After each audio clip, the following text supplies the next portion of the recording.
जीवन में कर्मों की धाराएं बहुत विचित्र होती हैं।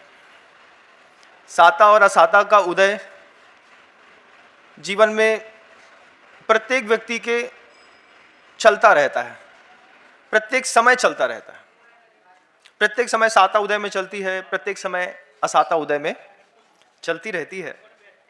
घर के अंदर बैठे रहते हैं अपन लोग तो कुछ पता नहीं चलता, क्योंकि घर में प्रायः करके एक समय में एक आध व्यक्ति ही बीमार मिलता है। किसी को सर्दी जुकाम हो गया, बुखार हो गया, कहीं कुछ हो गया तो घर के लोग संभाल लेते हैं। लेकिन जब आप साधु बन करके बाहर बैठते हैं तब आपको साता साता इतनी दिखाई देती है, कुछ मत पूछो। भोपाल का एक प्रसंग मुझे याद आता है। गुरुदेव रक्षाबंधन के आसपास अपने कक्ष में विराजमान थे कि एक पिता और पुत्र दोनों एक साथ तीन तीन श्रीफल लेकर के आचार्य जी के कमरे के बाहर खड़े थे। पिता और पुत्र दोनों खड़े थे। बहुत देर तक उनको आचार्य जी के कमरे के अंदर जाने के लिए मौका नहीं मिला। भीड़ बहुत थी, 5000 से ऊपर आदमी था। उसके बीच में दोनों अपने आप को असहज और असामान्य महसूस कर रहे थे। घूम फिर के जब जाने नहीं मिला गुरुदेव के पास तो मेरे कमरे में आए, मुझसे कहते हैं, महाराज श्री आचार्य जी के हम दोनों को दर्शन करा दीजिए। हमने कहा भैया कुछ खास हो तो बताओ। बोले बहुत खास है महाराज जी हम लोग। हमने कहा साबक खुद अपने मुख से बोल रहा है, खास है, क्या बात है? तब पिता कहता है, महाराज श्री हम लोग जितने खास है इतना खास तो आज पूरे भोपाल में कोई नहीं होगा। हमने पूछा कि ऐसा जीवन में तुम्हारे क्या खास है? बहुत करुणा भाव के साथ रोते हुए उसका पिता कहता है, महाराज श्री हम और हमारे बच्चे दोनों को कैंसर है। एक साथ एक स्टेज पे एक साथ दोनों को कैंसर डिटेक्ट हुआ है। पिता को भी मुख में कैंसर है और महाराज जी हमारे बच्चे को गले की नली में कैंसर हो गया। हमने एकदम से सुना तो सुन करके दिमाग एकदम से थोड़ा सा तो घूम ही जाता है। हमने पूछा सामने कि आप लोगों को दोनों को एक साथ? बोले महाराज जी सगे पिता पुत्र हैं, हम लोग एक परिवार में रहते हैं। पत्नी है हमारी, इसकी अभी जॉब लगी है, 25 लाख का पैकेज लगा है इसका अभी लड़के का, और हम दोनों को एक साथ एक टाइम पे कैंसर डिटेक्ट हुआ है। एकदम से सुन करके तो लगा कि शॉक्ड हो गया आदमी कि पिता और पुत्र दोनों को कैंसर। हमने कहा गुरुजी के पास आपको ले चलते हैं, मैं खुद ले चलता हूं। मैंने कहा कि ये तो वास्तव में आप असामान्य हो गया, ये तो काम हम विशेष तो हो गई ये बात। हमने कहा 5 मिनट रुकिए, अपन चलते हैं गुरुदेव के पास, ले चलता हूं, मैं खुद लेके चलता हूं। तो हमने उनसे पूछा कि महाराज, हमने उनसे पूछा कि क्यों आप दोनों को एक साथ कैंसर कैसे हो गया? पिता को देख करके, चेहरे को देख करके कई बार गलत अंदाजा लग जाता है। हमने पिता से को देखा, हमने कहा क्यों, शराब पीते थे कि गुटखा खाते थे, क्या हो गया? बोले महाराज दुनिया में किसी को वो दिक्कत नहीं होती जो दिक्कत मुझे हुई है, मेरे जीभ पर फोड़ा हो गया है। अब जीभ पे फोड़ा हो गया है। हमने सोचा, याद आई वो बात कि जीभ का घाव जो है वो लार से अपने आप भर जाता है। बोले महाराज यही तो आश्चर्य की बात है कि मेरे जीभ पर फोड़ा हो गया है, मैं कुछ खा नहीं सकता, कुछ पी नहीं सकता, और दिन भर जीभ के फोड़े की मवाद रिस रिस करके मेरे पेट के अंदर जाती रहती है।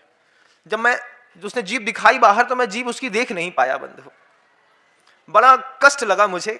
फिर उसने धीरे से बताया, महाराज श्री गले के पास एक छेद कर दिया है, इस छेद से मेरी पत्नी रोटी है, सब्जी है, जूस है, वो लिक्विड करके इंजेक्शन से डाल देती है, और पिछले करीब 7 महीनों से मेरा यही जीवन जीने का उपक्रम बना है। बोल तो रहा है लेकिन कुछ खा नहीं पा रहा। कभी कभार ऐसा होता है कि जब व्यक्ति का कर्म उदय में आता है तो उसके कर्म के उदय में और उसकी प्रकृति में महान अंतर होता है। कर्म का उदय कुछ कहता है और उस व्यक्ति की प्रकृति कुछ कहती है। प्रकृति इतनी सीधी उस व्यक्ति की, वो कहता है महाराज मैंने जीवन में कभी सौंफ नहीं खाई। आप तंबाकू और शराब की बात करते हैं, कभी जीवन में सौंफ भी नहीं खाई और मुझे मेरी जीभ पर फोड़ा हो गया। हमने कहा ऐसा क्या गलत कर दिया तुमने? सोचता रहा। बोले महाराज श्री जीवन में कोई अपराध नहीं किया। और वहीं पर उसका बच्चा चुपचाप बैठा था।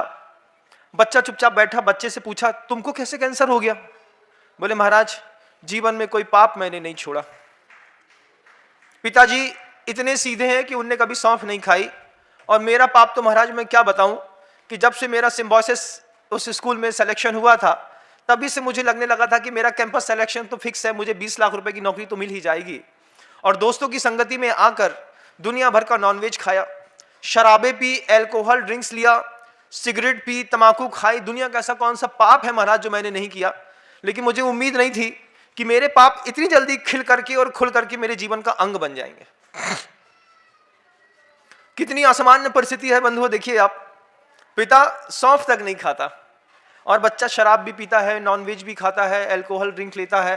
बोले महाराज श्री, जब पहली बार हम कंपनी में जॉब कर रहे थे और जॉब करते करते मुझे भोजन करने में दिक्कत हुई, तो मैंने सामान्य से डॉक्टर को दिखाया, तो उसने कहा बायोप्सी करानी पड़ेगी। बायोप्सी, पहली बार की बायोप्सी में क्लियर हो गया कि इस गले के कंठ में यहां पर मुझे कैंसर हो गया है। पिता को जुबान पे, मुझे इस गले पे। तो जुबान पर कोई भी चीज खा तो सकता हूं, लेकिन जब वो गुटकता हूं तो नीचे ऐसा लगता है जैसे पूरे में छार मच गया है, पूरे में जलन होती है बहुत ज्यादा महाराज, कुछ खा नहीं पाता। पिताश्री को यहां से एक मशीन लगा दी गई है महाराज श्री, मुझे नाक से लिक्विड दिया जाता है, मैं वैसा खाता हूं। आप इतनी सी कृपा करिए कि मुझे एक बार गुरुदेव का आशीर्वाद दिला दीजिए। मैं गुरुदेव के उन शब्दों को देखता रहा जिसमें गुरुदेव कहते हैं कि किसी भी व्यक्ति का कर्म का उदय और उस व्यक्ति की प्रकृति में महान अंतर होता है, विनम्र सागर। मैंने कहा गुरुदेव, कोई पाप करेगा तभी तो उसके पाप उदय में आएंगे। बोलेंगे देख लेना कभी ऐसा निमित्त मिल जाएगा। आज जब उस पिता को देखा तो समझ में आया कि जीवन में कोई पाप नहीं किया, जुबान पर फोड़ा हो गया। अब डॉक्टर क्या कहता है? डॉक्टर कहता है कि कुछ नहीं है, बस इसकी जुबान काटनी पड़ेगी, आप जीभ पूरी निकाल दो। कर्म का उदय बंधुओं, आप तो बहुत अच्छे लोग हैं ना, जो घर के अंदर कभी शराब नहीं पीते, तंबाकू नहीं खाते, गुटखा नहीं खाते, वैश्यागमन नहीं करते। आप लोग तो बहुत अच्छे हैं, मेरी बात जो सुन रहे होंगे, हैं, कभी मांसाहार नहीं करते, कुछ नहीं करते, आप लोग बहुत अच्छे शरीफ लोग। लेकिन जिस दिन पाप उदय में आएगा ना, उस दिन साधु याद आएगा। वो पिता कहता है महाराज जुबान काट करके अलग कर देनी पड़ेगी। हमने कहा उनसे, हमने कहा मैंने आपको कभी पहले देखा नहीं। बोले महाराज पहले कभी हम भगवान और मंदिर के पास आए भी नहीं। जीवन में हमारे बच्चे का नाम आरसी जैन, आरसी है, मतलब रामचंद्र, उसके पिता ने अपने बच्चे का नाम रामचंद्र रखा था और छोटे बच्चे का नाम रामचंद्र रखा था और घर का नाम बंटी रख दिया। पूरा जिंदगी निकल गई महाराज जी, 26 साल हो गए, कभी मैंने इसको रामचंद्र कह करके नहीं पुकारा। हमेशा जब भी बोला इसको बंटी बोला, बंटी बोला, बंटी बोला। आज मैं राम का नाम अपने मुख से लेना तो चाहता हूं, लेकिन मेरी जुबान मेरा सहयोग नहीं कर रही। मंदिर कभी गया नहीं, साधु संतों के पास कभी आया नहीं, कभी किसी भी पूजा नहीं करी, भगवान कुछ भी नहीं किया। लेकिन अब बात करते करते दर्द होता था। एक पैकेट रखा था वो व्यक्ति साथ में, थूकता था उसी में, थूक करके थोड़ा संतोष होता था, फिर बॉटल खोलता था तो पानी में कुछ लिक्विड मिला के रखा था, जिससे उसके जीभ के छरछरेपन को सहयोग मिलता था।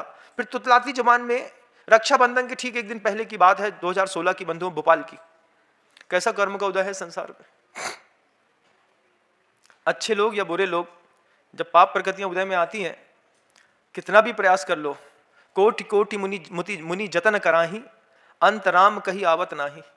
इसलिए आज मौका मिलता है ना अपन को, अपन जुबान का कैसा उपयोग करते हैं आप बताओ। कोई बोले देवशास गुरु की पूजा कर लो भैया, शांति धारा कर लो, मंत्र पढ़ लो, अरे कर लेंगे। इतना आत्मविश्वास है मन के अंदर कि हमारा पाप हमारे जीवन में कभी भी खिल करके सामने नहीं आएगा। कितना कॉन्फिडेंस है आपको। लेकिन जब पाप कर्म उदय में आता है, बच्चे को BMW दी जाती है सोच करके कि महंगी गाड़ी है, इसमें हमारा बच्चा सेफ रहेगा, पूरी गाड़ी समेत खाई में गिराता है पहले राउंड में। तब लगता है कि जितनी सुविधा उतना ही द्वंद्व। मुनि श्री संभव सागर जी महाराज कहते थे, भैया जितनी सुविधा उतना ही द्वंद्व, जितनी सुविधाओं में जाते जाओगे उतना ही द्वंद्वमय जीवन आपका धीरे धीरे धीरे धीरे बनता चला जाएगा। अब उस पिता की पूरी करुण कहानी सुन ली। पिता ने कहा महाराज मैंने जीवन में कोई पाप नहीं किया, लेकिन धर्म भी नहीं किया महाराज। अब आप एक बार निवेदन है, कहीं ऐसा ना हो कि जुबान कटे, उसके बाद मैं अपने मुख से एक बार गुरुदेव का नाम भी ना ले पाऊं। उसके पहले मैं आचार्य के चरणों में एक बार श्रीफल चढ़ा करके नमोस्तु बोल करके और एक बार गुरुदेव की पूजन करके और फिर मैं वहां पर अपने जीभ के इलाज के लिए जाऊंगा। क्योंकि मैं जानता हूं कि आज अगर मेरी गुरुदेव से बात नहीं हुई तो आज के बाद जुबान से कभी मैं गुरुदेव का नाम भी नहीं ले पाऊंगा। सुन करके शरीर का एक एक रोम खड़ा हो गया बंधु। यथार्थ घटना है इस संसार की, एक एक रोम खड़ा हो गया, कांप गया मैं उसका हाथ पकड़ करके गुरुदेव के पास लेकर के गया। गुरुदेव अपने कक्ष में भीड़ से बचने के लिए एकांत में बैठे थे। मैं बिल्कुल शांत बैठे थे गुरुदेव, स्ट्रिक्ट। आवाज बहुत तेज तेज आ रही थी। मैंने जाकर के बैठ करके विनीत भाव से नमोस्तु कहा, गुरुदेव। आचार्य ने आंख खोली और इशारे से पूछते हैं, 2 लोग बहुत दुखी हैं, आप उनको अपना आशीर्वाद दे दीजिए, दोबारा पता नहीं वो आपके दर्शन कर भी पाए कि नहीं कर पाए। जब मैंने गुरुदेव से करुणा के साथ बोला, गुरुदेव इशारे करके बोलते हैं, अंदर ले आओ। अंदर ले आया। अंदर ला करके पिता पुत्र दोनों को रखा, दोनों सीपल चढ़ाते साथ ही रोने लगे। आचार्य जी जैसे वो झुके तो हमसे पूछते हैं, क्या हो गया? उनसे कैसे पूछे क्या हो गया, तो हमसे पूछते हैं, गुरुदेव क्या हो गया? मैंने कहा, आचार्य जी बड़ी करुण व्यथा है। आपने एक दिन कहा था कि किसी भी व्यक्ति के कर्म के उदय और प्रकृति दोनों अलग अलग होती हैं। किसी के कर्म के उदय में उसको उसकी प्रकृति मत मान लेना। वैश्य का धंधा करने वाली लड़की को देख करके उसकी प्रकृति से वैश्य मत मान लेना। हो सकता है कोई मजबूरी हो कि वैश्य का कर्म करती है। चोरी करने वाले व्यक्ति को देख करके उसकी कर्म की प्रकृति को देख करके कभी उसको चोर मत मान लेना। हो सकता है मजबूरी में चोरी करने गया हो। हिंसा करने वाले को देख करके कभी उसको हिंसक मत मान लेना। हमेशा उसमें एक बदलाव की उम्मीद जरूर रखना। पूज्य गुरुदेव हमेशा ऐसे संबोधनों से हम लोगों को चेतना को झंकृत करते। मैंने गुरुदेव से कहा कि गुरुदेव ये वृद्ध है, 50 साल की उम्र होने को आई है इनके मुख में कैंसर हो गया है जुबान पर, और सबसे बड़ी बात तो है कि पूरी जबान काटनी पड़ेगी, दोबारा ये कभी किसी का नाम भी नहीं ले पाएंगे। इनका बहुत भाव था कि आपकी एक बार दर्शन कर लें, आपका नाम ले ले, जयकारा लगा ले, आपकी एक बार पूजन कर लें। जैसे गुरुदेव ने उनको आशीर्वाद दिया और आचार्य जी ने सिर्फ एक ही बात कही कि जुबान में कैंसर हो गया है, रात्रि में 4 प्रकार के आहार का त्याग कर दो। कैंसर 3rd स्टेज का था बंधुओं, धीरे धीरे गले के अंदर फैल रहा था। उसका कुछ समय बाद तो ऑपरेशन हो गया, लेकिन जिस दिन उसने गुरुदेव के दर्शन किए उस दिन कहा कि आचार्य जी जितनी राशि मेरे पिता और मेरे बच्चे के इलाज में लगेगी उतनी राशि सबसे पहले मैं आपके चरणों में दान देना चाहता हूं। 30 लाख रुपए एक मुश्त उसने दान दिया सबसे पहले। कि सबसे पहले मैं क्या करूं महाराज? बोले इतना पैसा कमाया मैंने लेकिन कभी इच्छा नहीं हुई दान देने की, लेकिन आज प्रतिकूल परिस्थिति आई है, सोचता था कि मुझे मेरा शरीर खराब होगा तो मेरा बच्चा संभाल लेगा, लेकिन महाराज उसको भी कैंसर हो गया। पुण्यात्मा के घर के अंदर कब आदमी पाप करने का भाव बना ले पता नहीं चलता। हम गरीब की संतान थे, एक एक रुपए बचा बचा करके एम्पायर खड़ा किया, पैसा बड़ा किया महाराज, कभी कोई पाप नहीं किया, लेकिन पता नहीं किस जन्म का पाप जबान पे खिल करके आया, जुबान पे ऐसा फोड़ा हो गया है मिटने का नाम नहीं लेता। आचार्य से बोलते इस बच्चे को भी हो गया, ये तो बहुत गोरा और अच्छा दिखता है महाराज, 25 लाख की नौकरी लगी इसकी इसी साल, लेकिन चांदी की चम्मच लेकर के घर के अंदर पैदा हुआ था, घर के अंदर हर सुविधा मिली महाराज इसको, सुविधा का ये परिणाम निकला कि किसी भी बात को ना मानते हुए हमारे बच्चे ने 7 व्यसन पिछले 3 साल से लगातार किए हैं। आज पूरी आंतें खराब हो गई, नलियां पूरी खराब हो गई हैं। मुझे तो ऐसा लगता है कहीं ऐसा ना हो कि मैं बच जाऊं तो मेरी जबान चली जाए और मेरा बच्चा जिंदगी की जंग ही हार जाए। महाराज दोनों को आशीर्वाद दीजिए। आप लोगों के जीवन में ऐसी कोई घटना नहीं घटी, इसलिए इस घटना को सुनकर के हो सकता है आपके हृदय के अंदर स्पंदन भी ना हो रहा हो, लेकिन जिसके घर के अंदर घटना घटी थी उस घटी घटना का वह करुण दृश्य जब मुझे आज भी स्मृति में आता है मैं कांप जाता हूं। और फिर भगवान से पूछा, गुरुदेव से ही पूछा कि गुरुदेव इस व्यवहारिक जीवन में गृहस्थ जो रहता है, इस व्यवहारिक जीवन में गृहस्थ की साधना का मार्ग क्या है, क्या व्यवस्था है उसकी कि व्यवहारिक जीवन जीने में जो परेशानियां होती हैं उस परेशानियों से हम बच सकें। बच्चा कुछ नहीं बोल पाया, मेरा गुरु का संवाद हुआ, वो लोग बैठे रहे। उसने जैसे ही बोला गुरुदेव मैं 30 लाख रुपए सबसे पहले नगद लेकर के आया हूं, पत्नी बाहर खड़ी है, आप बोले तो मैं उसको अंदर बुला देता हूं। पत्नी रोते रोते सामने आई, बोले महाराज पैसे की कोई कमी नहीं है, बस ये चाहते हैं कि अपने शरीर में कोई औषधि लगे इससे पहले देवशास गुरु के प्रति कुछ श्रद्धा समर्पित कर सके। मैं आप सबसे कहना चाहता हूं अगर आपके घर के अंदर रोग हो गए हैं, बड़ा बड़ा इलाज कराना चाहते हो तो निश्चित करो कि 100% इलाज कराने के बाद 25% इलाज का जो खर्च हुआ है वो देवशास गुरु की वैयवृत्ति और सेवा में दान करेंगे। 1 लाख रुपए अपने पिता के इलाज में खर्चा किए तो 25,000 रुपए उठा करके आचार्य जी के चरणों के पास भेज दो। भगवान मेरा इलाज तो तब सिद्ध होगा तब मैं इस इलाज की राशि तो कम से कम 25% दान में दे सकूं। गुरुदेव से पूछा मार्ग क्या है? गुरुदेव कहते हैं, उस बच्चे को देख करके कहते हैं, घर में तुमको बड़ों की मदद करनी थी, तुम बड़ों की मदद नहीं कर पाए। आप, गुरुदेव छोटे से भी व्यक्ति से आप कह करके बात करते हैं। हाँ महाराज, बोल रहा था लड़का साफ सुथरी आवाज में, बड़ों की मदद करना क्या है? आचार्य जी बोलते हैं, अगर पिता के कहे अनुसार और अनुकूल चले होते तो बड़े की मदद भी होती और आज ये दिन नहीं देखना पड़ता। आप सबसे भी कहना चाहते हैं कि मां जिनवाड़ी के अनुकूल चलिए। मां जिनवाड़ी आपसे, आपके बाप से, दोनों से थोड़ी बड़ी है, वो बहुत बड़ी है। वो कहती है कि जैन कुल में आकर के सात व्यसन नहीं करना है, तो शिक्षा लीजिए इस बात की कि सात व्यसन नहीं करना है। क्यों? क्योंकि बड़ों के अनुकूल चलोगे तो जीवन में संभव है कोई दोष और दुख ना आए, नहीं तो पल पल में दुख खड़ा है, पल पल में। अभी ये जो दाढ़ी बनाते समय जो ये यहाँ पे ब्लेड से छिल गए थे, यहाँ एक फुड़िया हो गई थी ना, ये फुड़िया की बायोप्सी करा के देखना, इसमें कैंसर निकलेगा। ये जो ठंडा पीते पीते एकदम से गला जाम हो गया, अब पता चलेगा कि आंतों में लीवर का कैंसर हो गया। बहुत देर तक दूसरों को घूर घूर कर देखते थे, पता नहीं चला महाराज कब मोबाइल से रात में 2 बजे तक टीवी मोबाइल में देखा करते थे, आंख में रेटिना का कैंसर हो गया। गलत बात बोलते थे, इस कारण जुबान में फोड़ा हो गया। बंधु, क्या आश्चर्य है सृष्टि का, सौंदर्य क्या है, आश्चर्य और दुख तो है। आचार्य जी ने कहा, उस बच्चे को बोले सोचो, जब यह जीव भोग भूमि के भोग भोग करके भी संतुष्ट नहीं हुआ, तो इस दुखमा काल के सड़े हुए भोग भोग करके कोई खाक संतुष्ट होगा? 3 साल से तुम लगातार दुनिया भर के पाप कर रहे हो, देखो तुम्हारे कर्म कितने जल्दी उदय में आ गए। 3 साल के अंदर तुमको ये सारी 4 बीमारियों ने घेर लिया। मैं देखता हूं, जब छत में चढ़ जाता हूं तो रोज शराब के नृत्य देखता हूं आसपास गांवों में। पत्नियां पति को संभालती रहती हैं, कभी भैंस से टकराता है, कभी दीवार से, कभी पत्नी के पैर पड़ता है, कभी खड़े होकर के उसको मारने की कोशिश करता है। ये गांव की पत्नियां एक दूसरे अपने अपने पति को सबको संभालती रहती है। आप लोग बहुत बड़े हो गए, वे जो दुनिया भर की महिलाएं मेरी बात सुन रही होंगी अपने प्रवचनों में, इस उद्बोधन को सुनते वक्त अगर आपको लग रहा है कि आपके घर के अंदर गर्मी में फ्रिज में बियर की बोतल रखी है, शराब की बोतल रखी है, कुछ मादक पदार्थ रखे हैं, पति नहीं है अभी घर के अंदर, उठा करके फेंक दीजिए। अगर पति सामने भी है तो बोल दीजिए, बोले गुरु ने कह दिया है कि आज के बाद, गुरु के प्रवचन सुनने के बाद शराब पी तो जितनी की शराब नहीं पी है उतना तो इलाज में खर्चा करना पड़ेगा। समय अभी बहुत बुरा चल रहा है शराबियों का, बहुत बुरा समय चल रहा है कि अगर उन्होंने शराब ना छोड़ी तो शराब उनके पूरे परिवार को कहीं का नहीं छोड़ने वाला। और उन लोग तो महाभ्रष्टों में भ्रष्ट, घर के अंदर फ्रिज के अंदर रख करके सुबह और शाम, कैसे? बोले खाना खाने से पहले उसने शुद्ध दाल और कढ़ी बनाई है, उसके पहले 1 गिलास पीते हैं, उसके बाद भोजन करते हैं। कितना अहंकार और कितना घमंड है तुमको अपने खुद के पुण्य के ऊपर, मुझे कुछ नहीं होगा। गुरुदेव यहां पर कहते हैं, आचार्य जी ने कहा कि देखो, अर्जुन ने ऐश्वर्य छोड़ करके भगवान का हाथ थाम लिया, फल क्या मिला? लास्ट में अर्जुन को ऐश्वर्य भी मिला और भगवान भी मिले, दोनों चीजें मिले। शुरुआत में आज आपने अपनी जिंदगी में अपने धन का ऐश्वर्य छोड़ करके देवशास्त्र गुरु का एक बार हाथ थाम लीजिए। अपने घर की आचार संहिता निश्चित करिए कि जैसा देवशास्त्र और गुरु ने कहा है, मैं घर की आचार संहिता, उस आचार संहिता के हिसाब से लेकर के चलूंगा। Early to bed and early to rise makes a man healthy wealthy and the wise.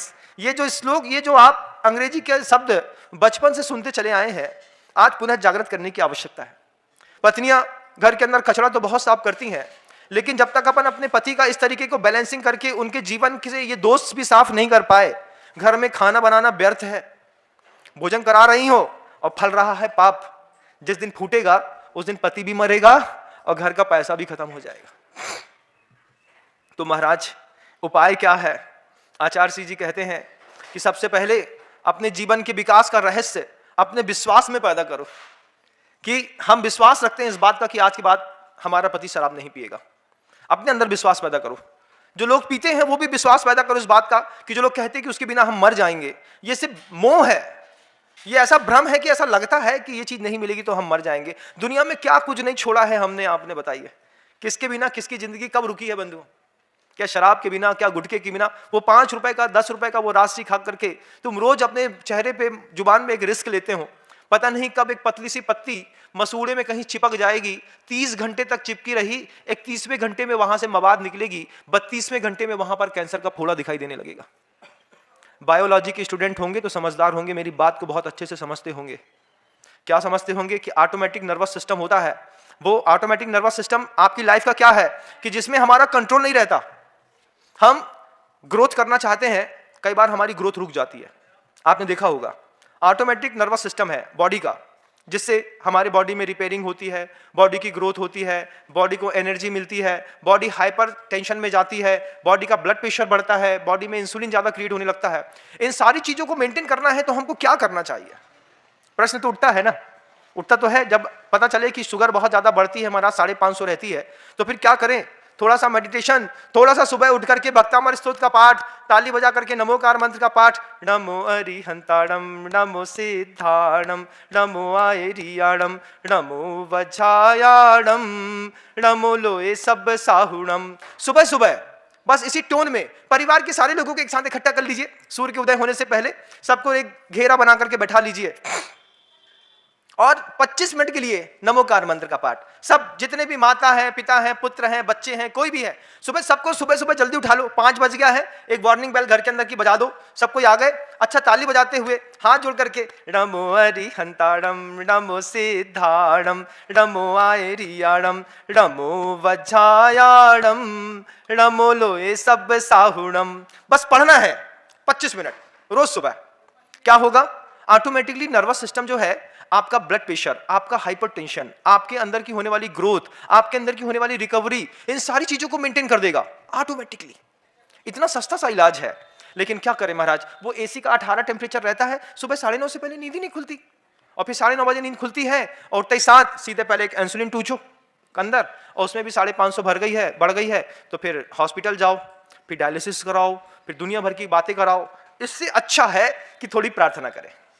सुबह सुबह पूरे परिवार के लोग, चाहे दादी हो, चाहे दादा हो, चाहे बच्चा हो, कोई भी हो, आप इस तरीके से अपना पुरुषार्थ करिए। और जब आपका माहौल बनने लगे तो एक फोटो खींच करके उस फोटो को व्हाट्सएप कर दीजिए कि हमारे घर के अंदर नमोकार मंत्र का पाठ सुबह सस्वर होना शुरू हो गया है। अपने परिवार की फोटो खींच करके व्हाट्सएप पे, इंस्टाग्राम में, फेसबुक में आप डाउनलोड कर दीजिए। अपने चेहरे की खूबसूरती तो बहुत डाउनलोड करते हैं, लेकिन भजन की खूबसूरती के साथ पूरे परिवार की खूबसूरती को एक बार फेसबुक पे, इंस्टाग्राम पे डाउनलोड करिए और लोगों को इंस्पायर करिए कि हमारे परिवार में तो ये उपक्रम चलने लगा, अगर आपके परिवार में भी उपक्रम चलने लगे। फिर आप देखिए, वे दादाजी जो कैंसर के पेशेंट हैं, वो माँ जिसकी रीढ़ की हड्डी में दर्द हो गया है, वो भाई जिसकी आंख से दिखना कम हो गया है, वो महिला जिसकी ओवरी निकालने की बात आ रही है, बार बार कह रही है कि महाराज आज नहीं तो कल बड़ा ऑपरेशन कराना पड़ेगा। आप 25 मिनट, सिर्फ 25 मिनट सुबह का, सुबह ठीक 5 बजे उठिए, 5:25 तक आप पहले पाठ करिए, हाथ जोड़ करके, ताली बजा करके, सस्वर, बस नमो अरिहंताणम, नमो सिद्धाणम, नमो आयरियाणम, नमो वज्रायाणम, नमो लोए सब साहुणम। ये पाठ आपकी जिंदगी का पूरा रंग बदल देगा बंधु। कितना अच्छी बात है। क्या कहते हैं गुरुदेव कि बस गुरुदेव कहते हैं कि बड़ों की आज्ञा और अनुकूलता में चले होते सबसे अच्छी चीज है। घर में बड़ों की मदद है सबसे बड़ी मदद, उनके अनुकूल चलो। गृहस्थ में है तो जिसके आपके दादाजी के मरने के बाद जिसके सिर में पगड़ी बांधी गई थी, चाहे वो आपके पिताजी हो चाहे चाचा हो, बस उनके अनुकूल चलना, ये गृहस्थी को एकजुटता बना करके चलने की सामर्थ्य है। लेकिन हमारी जो मर्जी आए हम सोई करें। होत कौन है? वे तो पढ़े लिखे हैं नहीं है, हम तो पढ़े लिखे हैं। ऐसा बोल करके अहंकार जब सिर पे चढ़ता है बंधु, लोग बर्बाद होते चले जाते हैं। गुरुदेव कहते हैं कि जितना बैंक बैलेंस पे विश्वास है, इतना अपने ब्रेन बैलेंस में भी विश्वास रखना सीखो। बैंक बैलेंस में तो खूब विश्वास है। क्या बैंक बैलेंस विश्वास? अरे महाराज 5 करोड़ की प्रॉपर्टी है, 7 एकड़ की एक खेती है, 200 बीघा की जमीन में अलग से एक फसल लेकर के चला रहे हैं, और है महाराज पर्याप्त है।